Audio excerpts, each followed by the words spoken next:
출애굽기 21장부터 23장을 법규 또는 언약서라고 부릅니다. 하나님과 이스라엘의 관계를 혼인 관계로 비유할 수 있는데 이 부분이 바로 주례사입니다. 주례사를 기억하고 지킬 때 그 결혼 관계가 유지될 수 있습니다. 법규 안에는 하나님의 성품이 잘 드러나 있습니다. 이스라엘이 또 언약 백성으로 어떻게 살아야 하는지 가르쳐 줍니다. 전반부는 이 법규를 지키지 않으면 형벌을 받거나 배상을 해야 합니다. 그런데 후반부 법규는 지키지 않는다고 형벌을 받거나 배상하지는 않습니다. 오히려 자발적이고 높은 도덕 수준을 요구합니다. 이 법규 속에 나타난 하나님은 어떤 분이실까요? 제1부 약자와 동행하라. 21절 22절을 읽어봅시다. 시작.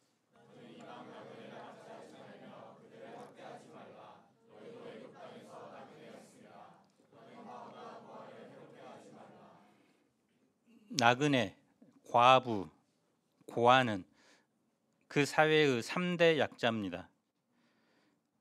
가장 천대받고 스스로 살아갈 수 없는 존재입니다. 이스라엘 자손은 먼저 이방 나그네를 압제하지 말고 학대하지 말아야 합니다. 그들도 애굽 땅에서 나그네였기 때문입니다. 누구보다 나그네 서름을 잘 압니다. 나그네를 학대하지 않고 돌보는 것은 하나님께서 그들에게 베푸신 은혜를 기억하는 동시에 나그네였던 자신들의 정체성을 기억하는 것입니다. 우리도 외국 노동자들을 우리나라 사람과 같이 여기고 차별 대우를 하지 말아야 합니다. 과부나 고아에 대해서도 해롭게 하지 말아야 합니다. 만일 그들을 괴롭게 해서 그들이 하나님께 부르짖으면 하나님이 반드시 응답하십니다. 맹렬히 분노하시고 칼로 그들을 죽이십니다. 그래서 그들의 아내는 과부가 되고 자녀는 고아가 됩니다. 가난한 자에게 돈을 빌려줄 경우 채권자처럼 위협해서는 안 됩니다. 이자를 받아서도 안 됩니다. 가난한 이웃의 옷을 전당 잡으면 해가 지기 전에 돌려줘야 합니다. 왜 그렇습니까? 27절을 함께 읽어봅시다. 시작.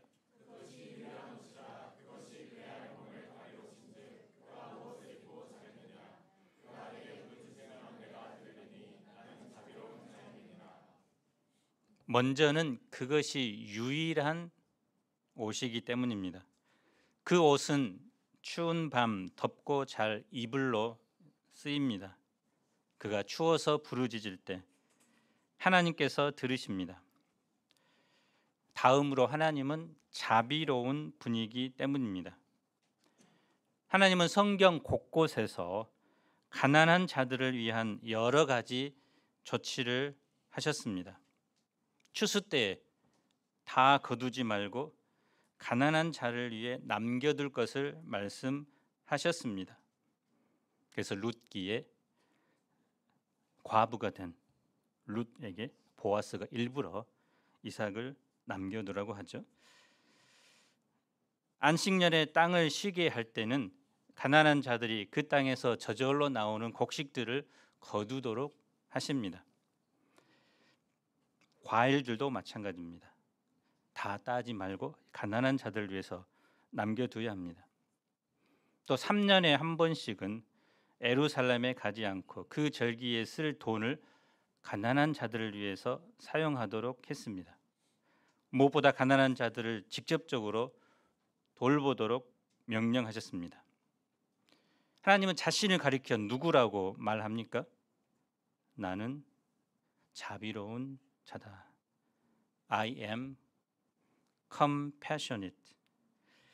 자비는 인자, 은혜, 긍휼과 같은 단어로 쓰입니다. 구약에서 자비로 번역된 히브리어 단어는 크게 세 가지입니다. 가장 유명한 것이 무엇일까요? 헤세드죠. 언약을 맺은 백성, 특히 언약을 맺은 백성에게 베푸는 하나님의 변함없는 또 신실한 사랑을 말합니다. 다음으로는 라함이라는 단어가 있는데요. 그래서 여자의 자궁과 같은 말입니다. 그래서 어머니가 자녀를 바라보는 모성애, 즉 이제 긍휼이라는 말입니다. 본문에서 자비는 하나님으로 번역되었는데 이는 단순한 동정심을 느끼는 것을 넘어서 적극적으로 도움을 베푸는 행위까지 포함되는 의미입니다. 그래서 어떤 사람을 바라볼 때 이 사람 참 불쌍하네 하고 말로만 끝내는 것이 아니라 그 대상의 이익을 위해서 무언가를 하는 것을 말합니다. 하나님의 자비의 마음은 한마디로 자녀를 바라보는 부모의 시선입니다. 그리고 자녀를 양육하는 부모의 행동입니다. 우리는 가난한 자, 도움이 필요한 사람을 나와 상관없는 타인으로 생각하기 때문에 도움을 줘도 그만, 주지 않아도 그만으로 생각하지만 하나님은 그 사람을 사랑하는 자녀로 보기 때문에 그 사람이 굶거나 또 도움이 필요할 때는 반드시 도와주시는 분이십니다. 부모는 자녀의 외모와 행동에 상관없이 존재 자체로 기뻐합니다. 또 자녀를 위해서 아낌없이 희생합니다. 하나님께서는 우리가 약자들을 향해 이런 부모의 마음을 갖기를 원하셨고 또 그들에게 실제적인 도움을 주기를 원하셨습니다. 하나님의 이 자비 때문에 이스라엘 백성이 애굽에서 구원받게 되었습니다.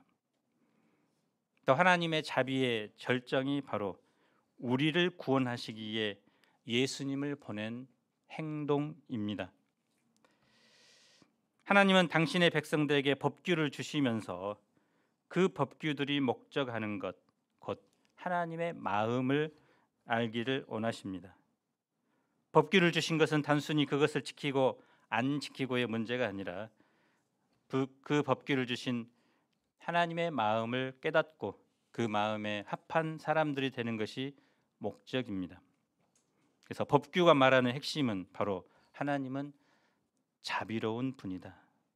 그러므로 너희도 자비로운 사람이 되라는 것입니다.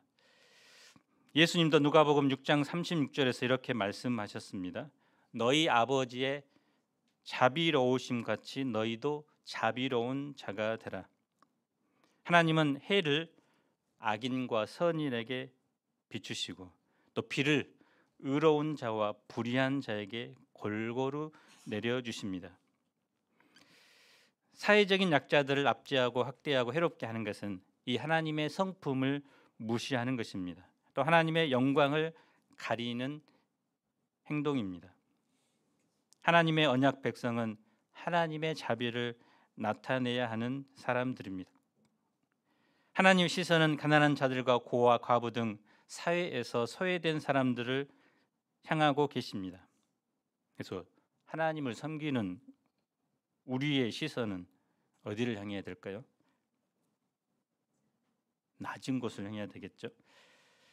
더 많은 것을 얻고자 세상을 바라보는 것이 아니라 반대로 세상에서 소외된 사람들을 바라보며 그들에게 하나님의 사랑을 전하는 통로가 되어야 합니다. 하나님이 원하시는 사회는 자신만을 사랑하는 이기주의가 아니라 소외된 모두에게 손을 내밀어서 세상을 치유하는 것입니다. 하나님을 믿는 우리도 교회 내에서만 사랑이 머무는 것이 아니라 세상 속에 소외된 사람들에게도 그 사랑이 전해지도록 주님의 통로 역할을 해야 합니다. 그래서 이번 올해 이제 성탄절에는 우리가 가난한 사람들, 소외된 사람들을 예전에는 많이 했는데요. 이제 돌아보는 그런 시간을 가졌으면 좋겠습니다. 그런데 이런 사람들뿐만 아니라 영적으로 고아된 사람들이 많이 있죠. 하나님을 아버지로 부르지 않는 사람들. 그래서 영원한 심판 가운데 처할 수밖에 없는 그들에게 생명의 복음을 전하는 것, 이것이 또한 이 시대 하나님께서 우리에게 주신 자비로운 삶의 행동입니다. 31절을 봅시다. 너희는 내게 거룩한 사람이 될지니 들에서 짐승에게 찢긴 동물의 고기를 먹지 말고 그것을 개에게 던질지니라. 돌아다니다가 죽은 고기를 볼 때 덥석 먹지 말고 개에게 던지라고 하죠. 그래서 언약 백성의 목표는 이제 거룩한 사람이 되는 것입니다. 그래서 거룩한 사람이 되기 위해서 들에서 짐승에게 찢긴 동물의 고기를 먹지 말도록 하는데요. 먹는 것이 얼마나 사람에게 중요합니까? 하루 최소한 3번은 우리는 먹습니다. 그래서 매일 반복되는 그 행위조차 거룩해야 한다는 것입니다. 그래서 가장 기본적인 먹는 것에서부터 우리의 모든 일상이 거룩해져야 함을 말합니다. 그래서 지금의 나는 과거에 내가 먹은 것의 결과라는 말이 있습니다. 먹는 것뿐만 아니라 보는 것, 듣는 것, 생각하는 것, 이것들을 구별해야 합니다. 그래서 그런 것들의 총합이 오늘의 나를 그리고 내일의 나를 만들기 때문입니다. 23장 1절을 읽어봅시다. 시작.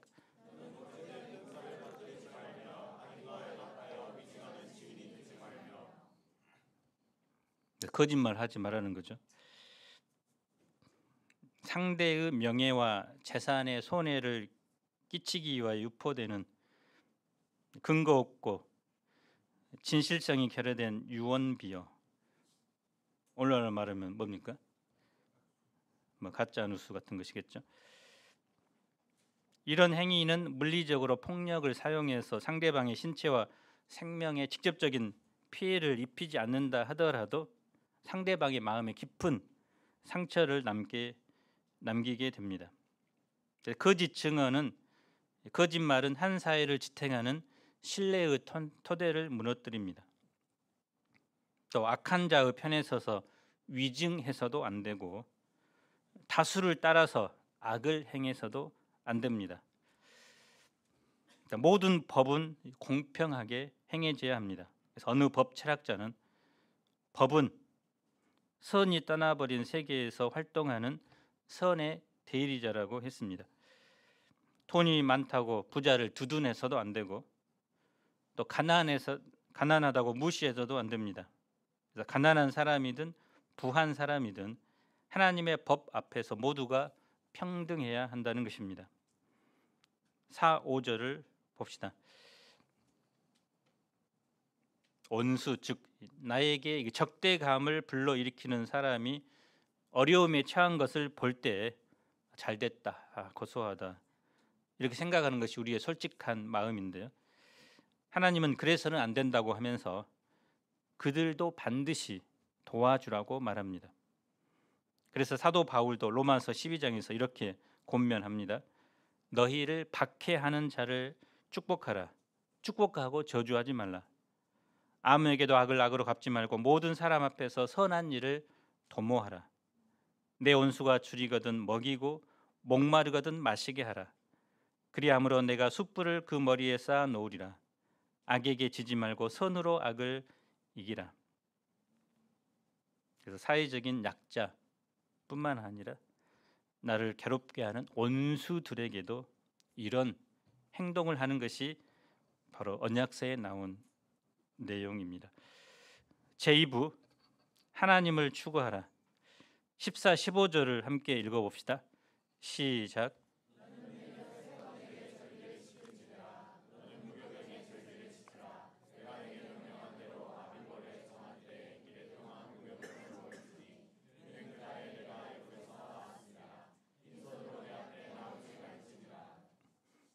이스라엘 백성들이 지켜야 할 3대 절기는 무교절, 맥추절, 그리고 수장절입니다. 먼저 무교절은 보리가 막 나기 시작할 무렵인 봄에 드리는 보리수확 축제입니다. 이래 동안 누룩을 넣지 않고 처음 수확한 보리로 만든 빵을 먹으면서 하나님께서 주신 곡식 원래 상태의 맛을 음미합니다. 이스라엘 백성들은 이 축제를 통해 핵곡식을 거두드린 것이 저절로 된 것이 아니라 하나님의 은혜임을 깨닫고 감사하는 고백을 합니다. 그런데 이 절기에 하나님께 나올 때 빈손으로 나오지 말라고 하죠. 감사의 애물을 가지고 나오도록 합니다. 이는 하나님이 무엇인가 부족해서가 아니죠. 하나님은 온 세상의 주인이고 또 필요로 하는 것이 없습니다. 그런데도 빈손으로 나오지 말라고 한 이유는 백성들 자신을 위한 것입니다. 재물이 있는 곳에 마음이 있죠. 하나님은 그들이 하나님께 애물을 드림으로 마음을 하나님께 드리기를 원하셨습니다. 그리고 그들이 드린 그 재물 위에 앞으로도 하나님께서 더 풍성히 주실 것을 약속하시는 것입니다. 16절 상반절을 읽어봅시다. 시작.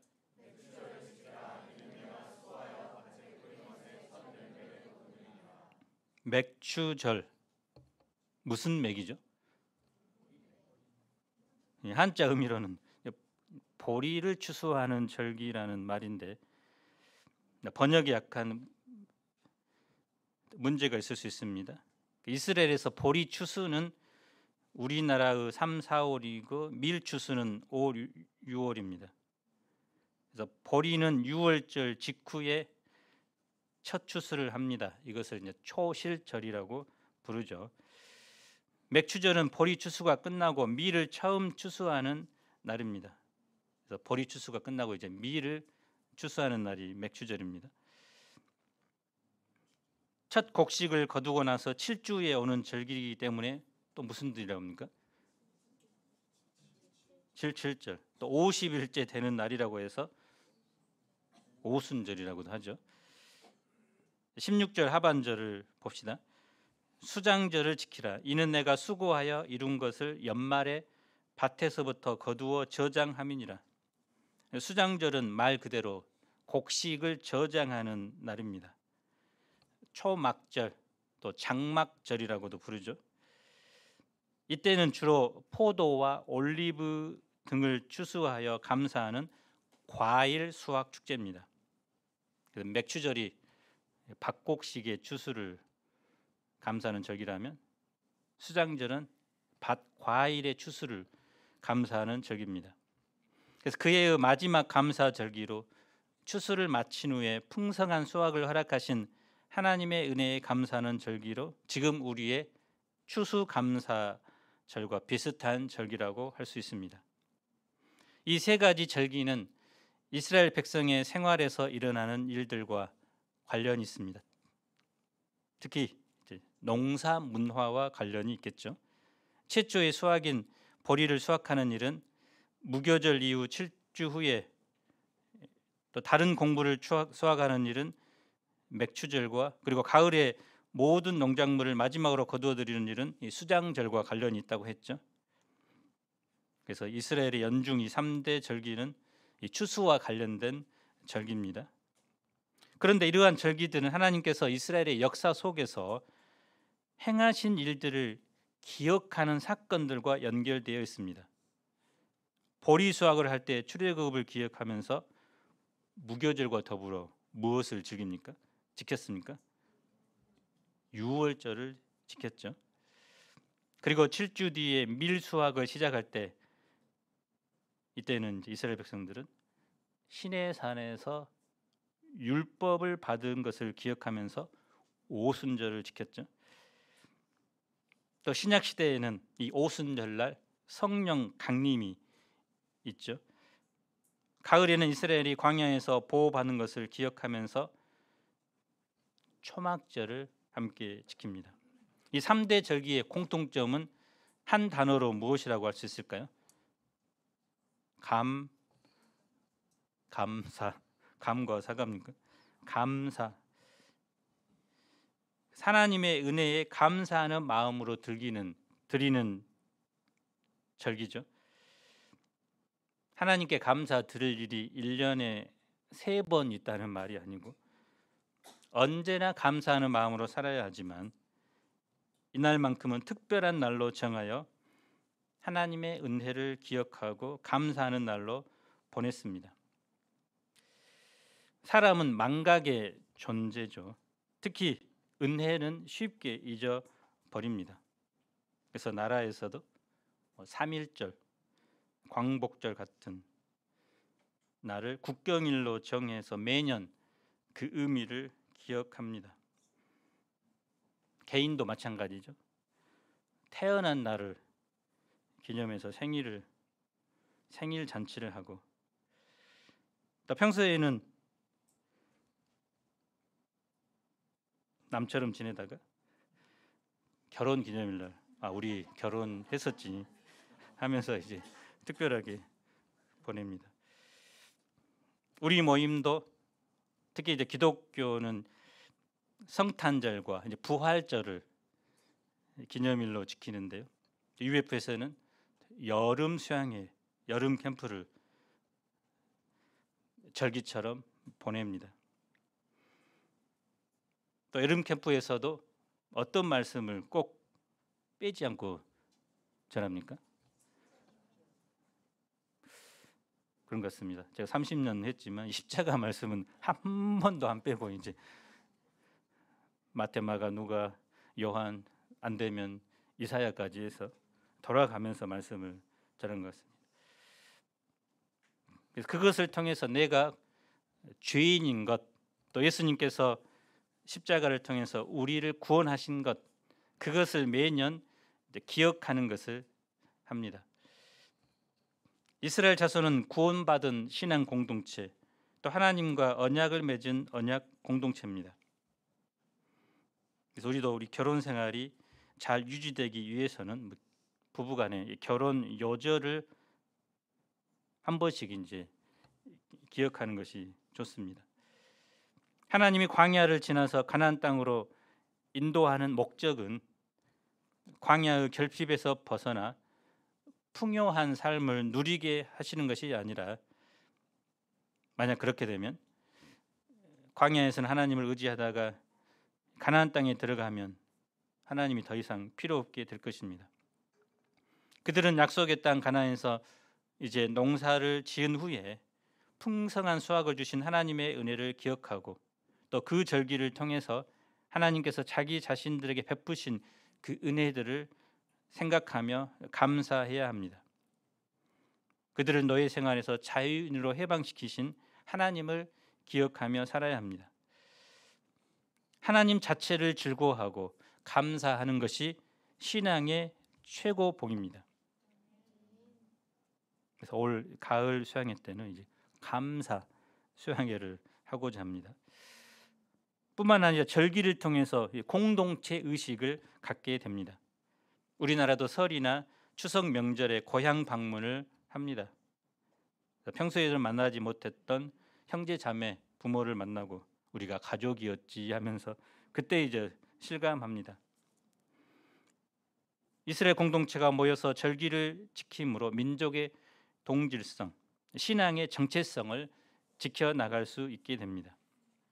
이스라엘 백성들은 특히 20세 이상의 남자들은 이 세 절기에 예루살렘에 찾아가서 절기를 지켜야 합니다. 그때 그들은 처음 거둔 열매의 가장 좋은 것을 가져다가 하나님 여호와의 전에 드려야 합니다. 그래서 보리의 처음 것, 밀의 처음 것, 또 과일의 가장 좋은 것을 드립니다. 왜 가장 좋은 것을 드릴까요? 가장 좋은 열매를 드리는 것은 하나님께서 가장 좋은 것을 내게 주셨다는 고백입니다. 그래서 가장 좋은 것을 받았는데 그 중에서 이제 일부를 드리는 것입니다. 그렇게 함으로써 하나님께서 베푸신 은혜를 기억합니다.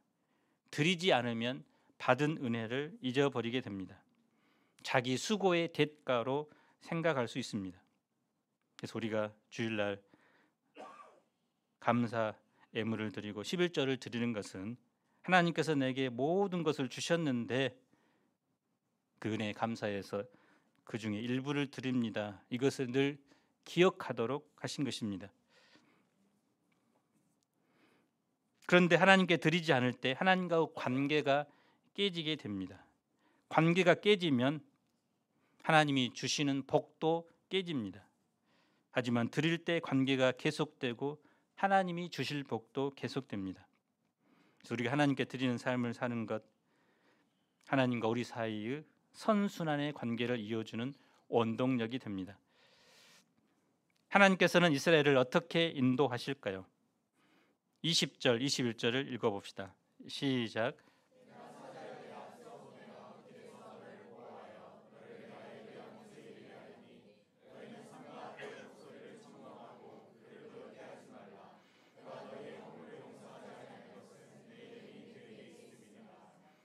여기서는 사자를 앞서 보내겠다고 하고 27절에는 하나님의 위엄을 보내겠다. 28절에는 왕벌을 보내겠다고 합니다. 30절에 나오듯이 이것은 하나님이 하신다는 표현입니다. 하나님께서 이스라엘 백성들 앞에 가셔서 그들의 길을 준비하고 그들로 가나안 땅에 정착하게 하시겠다는 것입니다. 그러면서 이와 같은 약속을 하면서 반복해서 당부하시는 말씀이 무엇일까요? 22절을 읽어봅시다. 시작.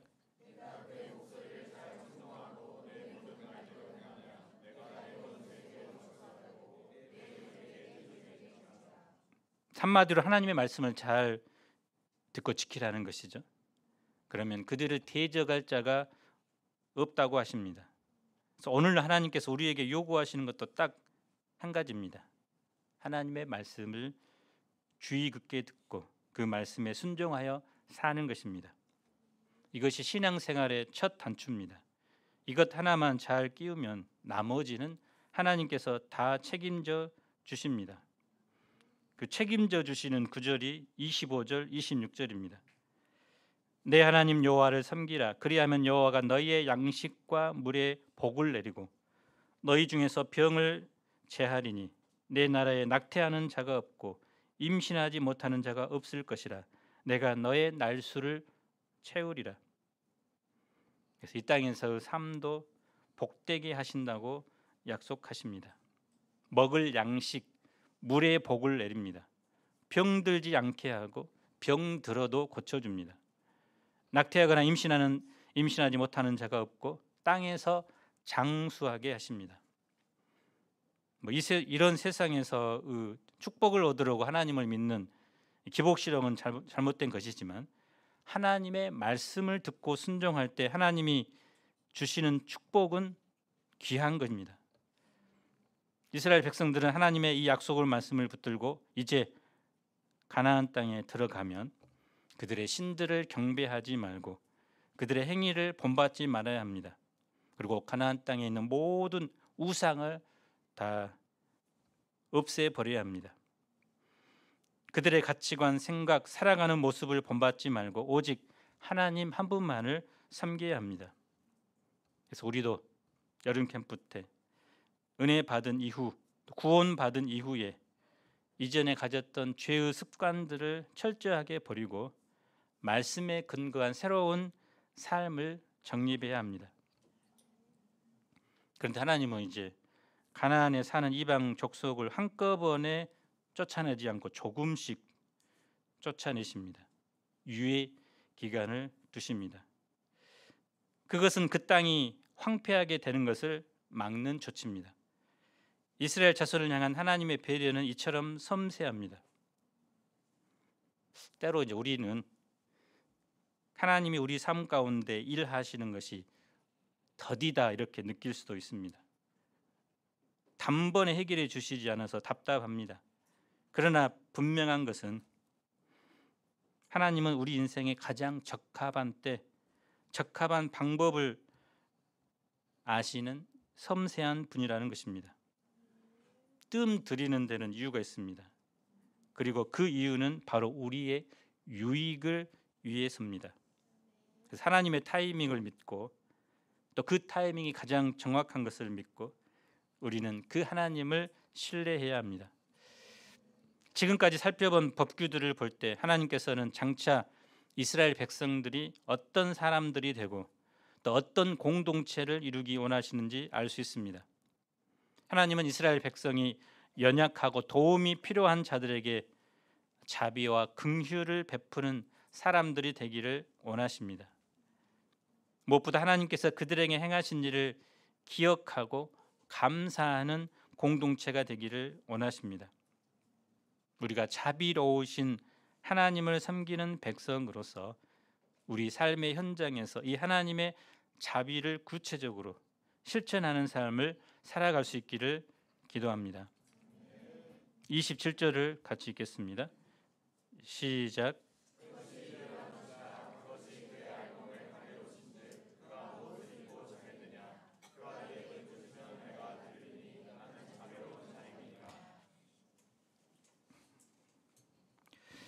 하나님 아버지, 우리가 언약 백성으로서 자비로운 하나님, 나그네 고아 과부를 돌보시는 하나님, 이 하나님의 마음을 품고 도움이 필요한 자, 또 복음을 몰라 영적으로 고아된 자들에게 실제적인 사랑의 행동을 하는 한 주간이 되도록 축복해 주시기를 기도합니다. 내 옆에 고통하는 영혼들, 또 힘들어하는 영혼들을 볼 수 있는 하나님의 시선을 우리 가운데 허락하여 주옵소서. 특별히 우리가 하나님께서 우리 삶 가운데 베푸신 놀라운 구원의 은혜들, 또 우리를 일하게 하시고 또 풍성한 것으로 채워주신 그 은혜들을 기억하고 절기를 지키듯이 매주 또 매일 하나님께 감사하는 그런 삶을 살아가도록 축복해 주시기를 간절히 기도합니다. 예수님 이름으로 기도합니다. 아멘.